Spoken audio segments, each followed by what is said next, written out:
Hi guys. So it has been a while since I've done any videos, but here I am. I'm back. I've been thinking about some things here going on in the culture wars, and I felt that I should maybe chime in and just give a few highlights of what maybe the Bible teaches on these things. But feel free to disagree, debate, whatever. I'm not always right. I can be wrong. I get it. But I really only have one fulcrum when it comes to truth.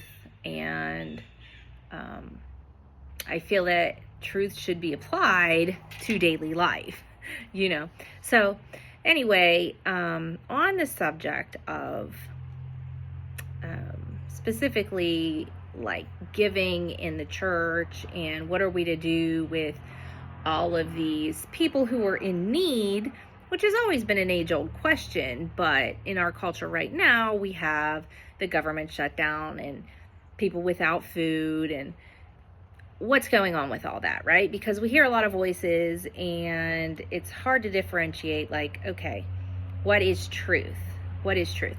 And so I've been hearing people talking about, like, where's the church, right? Like, we need more, engagement. There should be a food bank on every corner. Like, why isn't the church stepping up? Like, what's going on? Like, isn't it the church's job, essentially, to be charitable, right? Isn't it their job?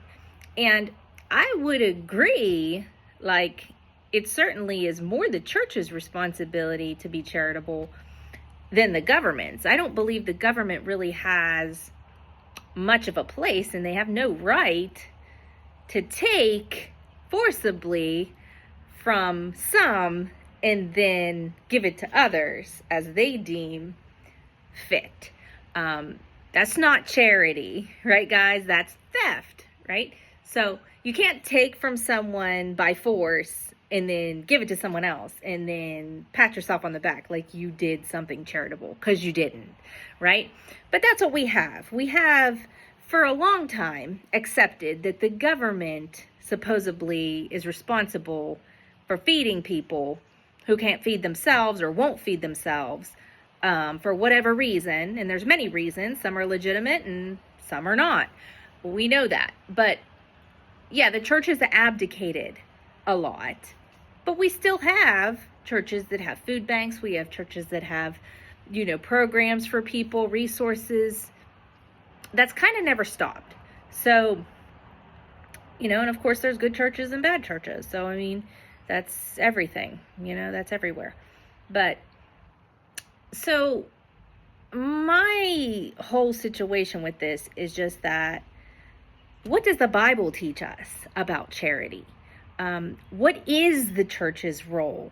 Or, I don't personally like to use the word church. I'd rather use the word, Christians, because essentially the church is the Christians. It's not a building. It's not a place. It's not one denomination or another. It's the people who make up the church. So just know that when I refer to the church, that's what I'm talking about. Okay? But so where is our responsibility in this conundrum that our culture is in right now with the government shutdown and everything? What did Jesus teach about this? So I have a few different passages that I have been considering in my own mind, because it's like, it gets a little tricky, when you have all these voices saying, different things. Why aren't you doing this or that? And it's like, you hear the people that are pointing the fingers the most, loudly, if you will. And anytime I hear somebody saying, well, why aren't you doing this? Or why isn't the church doing this? Or why aren't they doing that? I feel like saying, well, what are you doing? And they may be doing many things. I don't know. But generally, I think the people that are asking, why aren't you doing this? Or why aren't they doing that? Are the people who aren't really doing much of anything, because if they were, it would be showing and you would be seeing it, right? That's just my take on that. But nobody's really saying that you can't do something yourself, right? Just because the government shut down doesn't mean, you upper middle class people who are yelling about it can't organize something in your own neighborhood and have people come to your door and do a food drive or whatnot. Nobody's stopping you, right? So the whole, what are you doing, or what are they doing, or why isn't someone doing this? It really comes down to, what am I doing? What's in my heart to do? And what does God call me to do? What has God called me to do in the Bible? And so that's essentially the question that I like to answer, at least for myself. So, and anyone else who maybe wants to listen. So the first people group that I considered when thinking on these things would be what we would consider the most vulnerable. So, women, single women, probably with children. And does the Bible address those people? Have we ever seen them in the Bible hungry, right? And what is the remedy? Okay? Or what did Paul teach us? So, if you look at 1 Timothy chapter 5, verses 3 through 16, we see him address this very subject. Honor widows who are truly widows. But if a widow has children or grandchildren, let them first learn to show godliness to their own household and make them return to their parents. This is pleasing in the sight of God. She who is truly a widow, left all alone, has set her hope on God and continues in supplications and prayers night and day. But she who is self-indulgent is dead, even while she lives. Command these things, so that they may be without reproach. But if anyone does not provide for his relatives, and especially for the members of his household, he is denied the faith and is worse than an unbeliever. And it goes on, and Paul's very specific in who these people are. So we're talking about widows, we're talking about women who have lost their husbands, right? I think we can apply this to single women. I mean, maybe they haven't been married before. Maybe they have, but for whatever reason, they're without a husband, right? In this culture, it was probably obviously even more difficult than it is in our culture because they had no means with which to gain resources. We still have that, right? We still have that. It's harder for women biologically because they keep the children, and it's hard to go out and work all the time when you have small children. So that's the gist. We have these widows. Paul addresses this. It's interesting, right? What he says. Notice what the passage here teaches us about women who do not have a husband, single women. First, Paul makes a distinction at the very beginning of this. And he says, for those who are truly widows. Some are true widows and some aren't. Well, don't all of them not have a husband to provide for them and help them? Yes.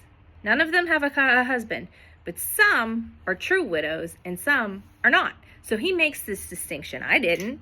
He does. Based on what? This is very important because biblically, we're required to discern the true from the false in all things.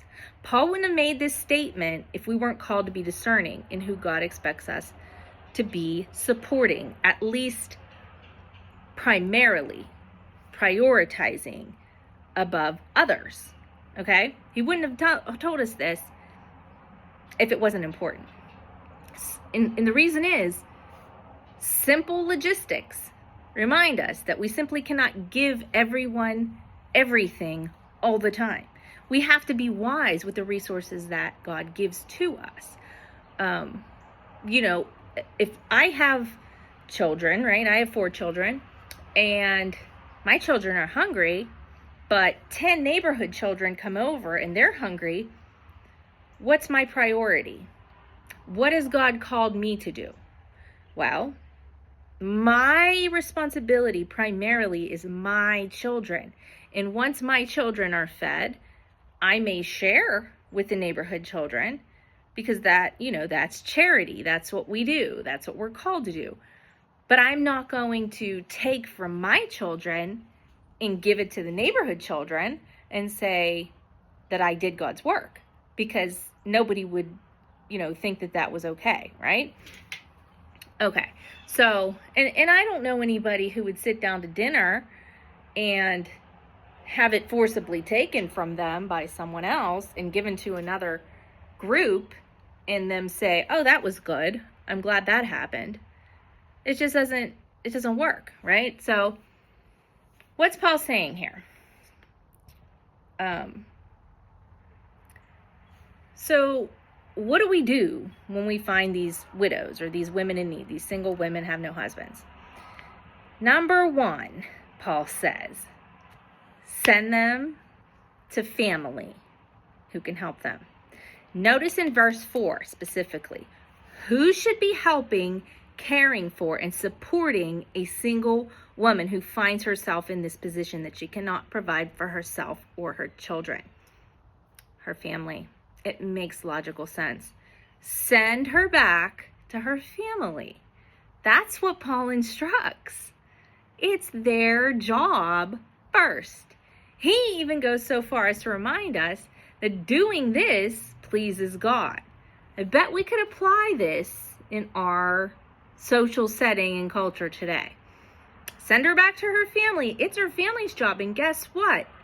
If you don't provide for your own family, if that's your sister, your aunt, your cousin, your daughter who's in need and struggling and has no husband and has no resources, and you don't provide for her as a member of your extended family, you're worse than an unbeliever. That's what God's word teaches here. Worse than an unbeliever.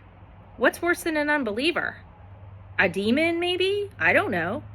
He's very explicit when he describes this situation. So if this lady has any extended family, it's their job to provide for her. And if they don't, there's blood on their hands over it. So that's number one. I think that's important.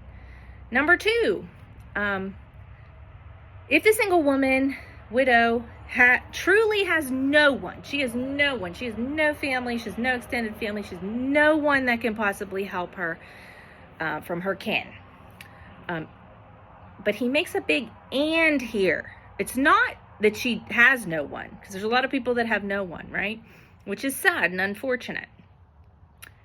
But if she has no one, and it's a big and here. He's teaching us. And she is of God. She's who we're looking for here in the church as far as provisions go, at least primarily. This is our priority. He goes so far as to even instruct God's church that if she isn't godly, if she isn't making prayers and supplications, if she hasn't been living a godly life and she wants nothing to do with God and there's no proof that she knows him or wants to follow him, if that's her, if she's self-indulgent, she's already dead. I mean, talk about offensive. What's he saying? Don't worry about supporting her, guys. She's dead anyway. Well, I mean, have you guys even read this? Like, literally. What does he mean? Like, she's alive, but she's dead. What does that mean? She's dead spiritually. And the point that he's making is spiritual life is what's most important.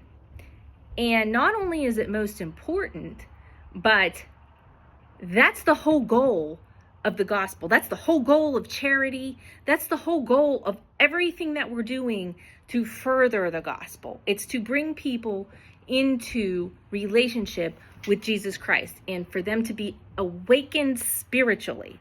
So when we have somebody who has no desire to follow God, but they're waiting in a line for a handout from the church maybe, it's not to say that we should never help them or never give, but they're not our priority. They're not, because they're dead spiritually, and until they hit rock bottom and realize the need for God and for the great provider, right?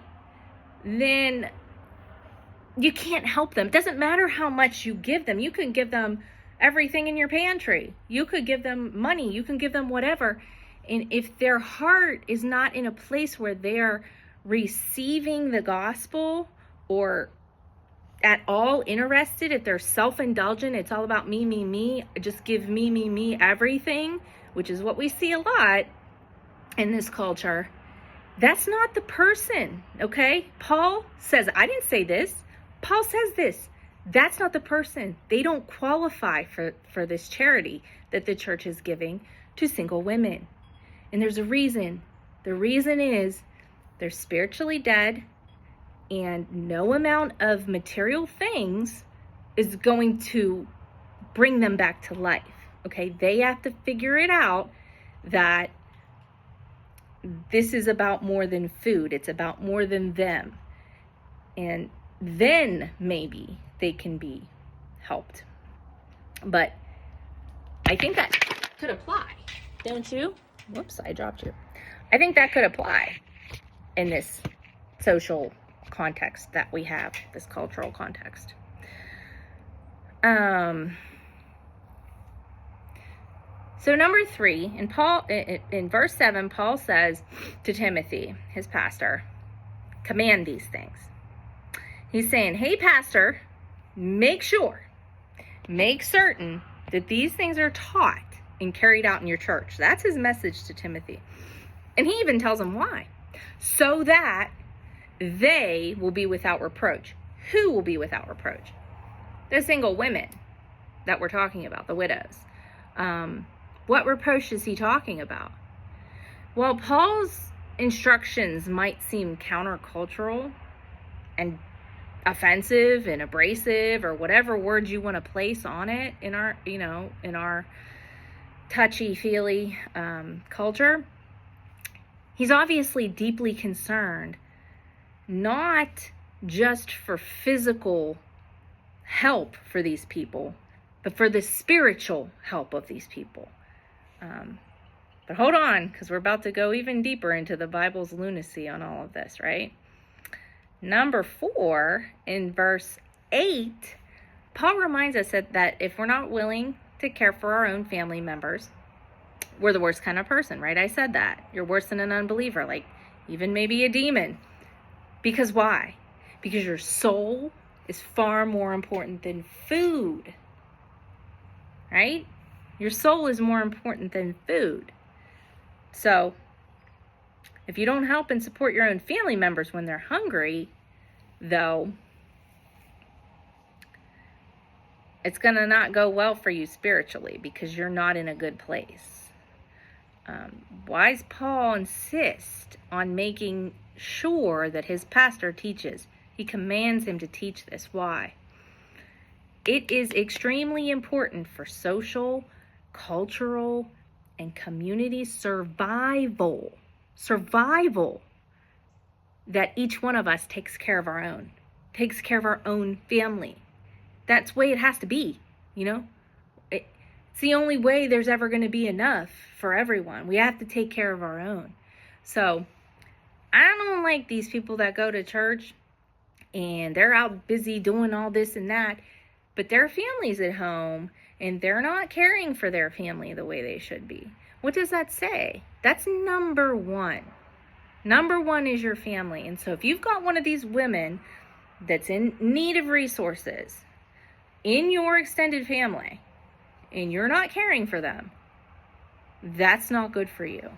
That's not spiritually good for you, because God says you're worse than an unbeliever in his eyes. Okay? So take that as you will, but that's what it says. So finally, Paul talks about who is part of the church's own. Who are the children, if you will, like my child versus the neighborhood children? Who are the church's children? Who's the priority? In verses 9 and 10, Paul explains in detail which single women are qualified to be supported by the church in an ongoing manner. He gives very specific details about this. He says, those that are 60 plus years old. Well, why? Because when you're older, it's harder to make a living. It's harder to do everything. You can't do the things that you did when you were young. He adds that they should have a good reputation for good works and have raised children and washed feet and, the women who have lived well, and loved Christ. Those are the people you're looking for as far as who you should be giving ongoing support to through your church. That's what he teaches. But he doesn't even stop there. He says, let me tell you who's not qualified. Really? Yes, he does. He says, these are the people you should not be enrolling into this program of ongoing support. Who is it? Who does he say? The young widows. Young widows. Well, that seems pretty harsh. Like, you lost your husband and now the church doesn't even help you. Well, I'm not saying that. I'm not saying there's not a place for charity for them. But as far as an ongoing situation, he says the young widows are not to be supported in this type of way. And the reason that he gives, wait for it, is because they should remarry. Now, some of these women obviously have never been married, but we're assuming widows. They've been married, their husband died in that culture. But we can look at it as single women. Paul's saying, how about family values, guys? How about get married, right? He says they should have children and learn to manage households. Now, that's not to say they don't already have children, but their husband died. So Paul's saying, how about family values, guys? Why would he tell that to the young women who have no husband and no resources? Well, number one, because two are better than one, right? It's a little easier to make it in the world when you have two people. But not only that, if you just keep handing people free stuff, young women who have no desire, again, for godliness, they have no desire to build a family in a godly, traditional way. Paul says doing so will probably give Satan himself reason enough to gossip about them. Paul says that their passions of their youth will cause them to live outside of Christ, and the free stuff that you keep giving them will cause them to become lazy gossips. That is literally what he says in this passage. Read it yourself. I'm not making this up. I wonder if there's a modern day application for this.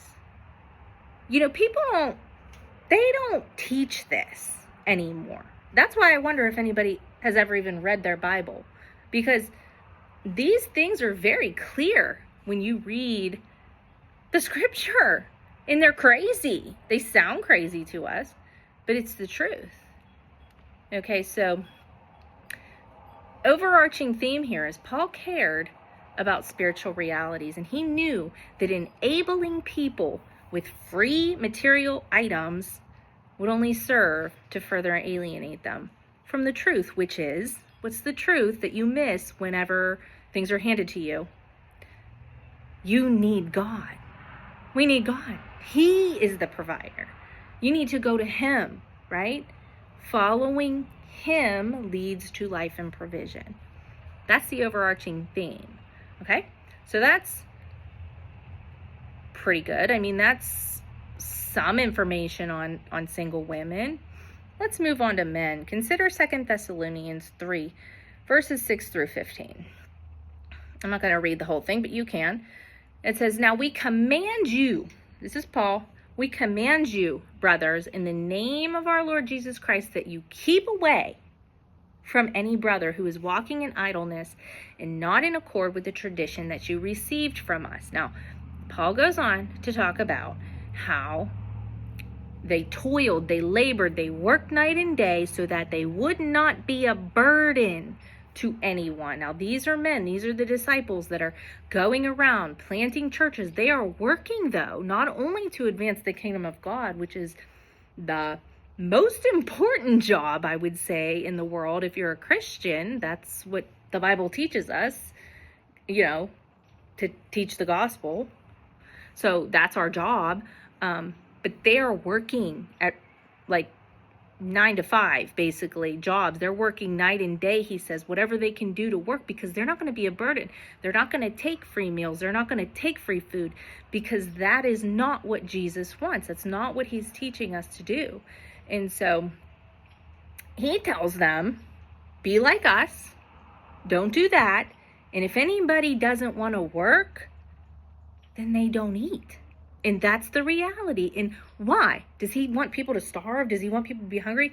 No. He wants people to come to a place where they realize that they need God, which is first and foremost, and they need to provide for their family, because that's one of God's biggest commands. Like, love him, love other people. And the other people, your family should be priority. If you're loving everybody out in the world and doing all these great things out in the world, and you're not caring about your own family and your own children and your own wife or husband, guess what? You're not in God's will. You're not. Okay, so for men, you don't work, you don't eat. And if you don't eat, you'll get hungry. And then you'll learn that you need God and that you need to work. Okay, so he says, keep away from these guys. Don't associate if someone's lazy and idle. And he's warning them. So there's men, and the implication here for our culture, dare I say, I know I'm offensive, I don't try to be, but it's the truth. The implication is, first of all, you're a man. And you were created to work. We all work the garden, right? If you are in a place where you're considered illegal to live, illegal to work, you better find a place where you're not. You better go to a place where you can provide for your family, because that's your job. That's your God-given responsibility. And it's first and foremost. Anybody who doesn't, provide for their own family, that's the worst kind of person.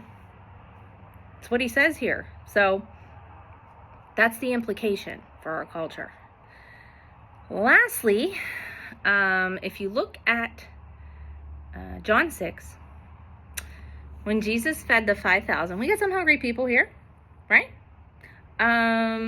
But if you look at that, Jesus wasn't passing out food. Like, he was passing out food, but he wasn't passing out food to a line of people waiting for a handout, was he? No. These people, well, first of all, Jesus was teaching, right? What was he doing? He was teaching. He was traveling.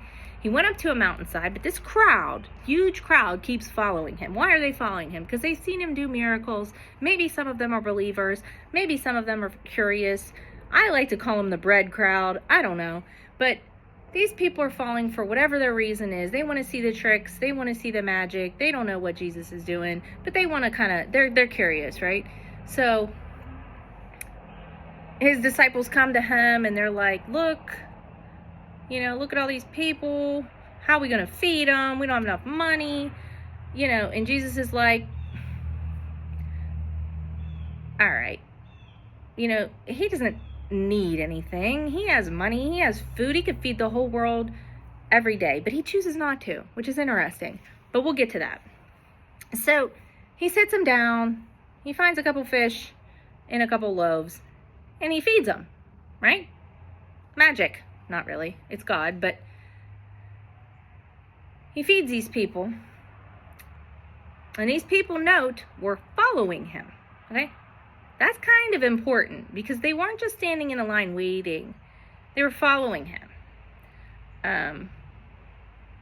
They went to him. And the idea that gets lost when the government is giving handouts, when the church is abdicating responsibility for charity, is that people come to the church, to someone who knows God, to Christ himself, out of need, okay? They come out of need. We all do. And when you remove that element of, I need to go to God because I don't have anything, I don't have a resource that I need. When you remove that and it's just a line of handouts, I don't know. It doesn't have the same effect. But anyway, these people were following, though. They were following to see what God would give them. They're needy. God's the giver. And how does Jesus respond? Well, he kind of gives them a lesson, like, hey, quit worrying about the temporal stuff, and I'm about the spiritual things. Same thing Paul's saying when he's teaching about the widows. We're looking at the spiritual side of things now. Don't give to those particular widows because they're spiritually dead. They're already dead. You can't help them in the state that they're in. That's what he says. Jesus tells these people about quit focusing on the temporary. This is always his message. Look at the spiritual. And he begins to teach them, like, look, I'm not a bread baker. I am the bread of life, right? I came down from heaven. The manna, they're thinking about, the Old Testament and the Exodus where the bread comes, and they know all this. And Jesus is making a point. This isn't about food. It's not about food. It's about me. I came down from heaven. I'm the provision that you need. Until you get that, none of this other stuff really matters. And I can give you all the bread that in the world, and you're not going to live. You're going to die in your sin. And that's what's important to Jesus. That's what's important to Paul. But hey, how can I learn this and know this if I'm hungry? And my kids are hungry. I feel like God doesn't care about me. I get it. But Jesus chooses to do this way. He chooses to show them. Okay, so they keep following him, right? The 5,000 crowd. They keep following him. And he says, I'm not a genie, guys. I'm not here to pass out stuff. I'm here to teach you that you need me, that I'm the provision. And then you come to me and I provide all things for you. Okay? So, but they still don't believe him. But Jesus isn't hurting for food or money. He could feed the whole world, but yet there's still starving people. There's still hungry people. And why is that? Why is that? I don't know. But what I know for sure is we are given instructions on how to run the church as Christians. How are we to behave, and what makes the most logical sense in this type of conundrum, right? I think the world is far more spiritually hungry than they are hungry for food. So maybe that's why God allows physical hunger, so that people will be led to him and learn of him. And then he provides all things. He may not provide physical, material things. He may not. He doesn't always. We have the poor. We have the hungry. We'll always have them, Jesus said. But he will provide when we go to him with our spiritual need. If you look at John 6, I think it's helpful. I linked it in my blog writing on this. And I think there's wisdom there. But a few things, just highlights of what the Bible teaches here on these types of things. I don't think it's a stretch to say that this is very applicable to our world today. I could be wrong. I've been wrong before. But those are my thoughts on the matter. I think that anybody that's pointing a finger saying you should be doing this or that, or why aren't they doing this or that, needs to be doing a little bit more themselves. But that's my take. So, Peace, love, and feed someone who's hungry today.